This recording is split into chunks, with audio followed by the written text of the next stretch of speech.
How to change network settings on iPhone. To get started, first of all go ahead and open up the Settings application on your phone.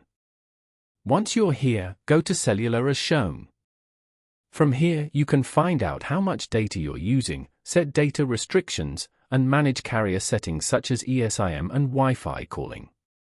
Scroll down and tap on Network Selection. Here, turn off the automatic option at the top. After it is turned off, you can then choose your network from here manually. Select the network you want to use. You can turn the automatic option back on anytime if you want your network selection to be done automatically. Following these steps, you can easily change network settings on iPhone. Thank you for watching. Please leave a like if this tutorial helped you, or leave a comment below if you have any questions related to the video.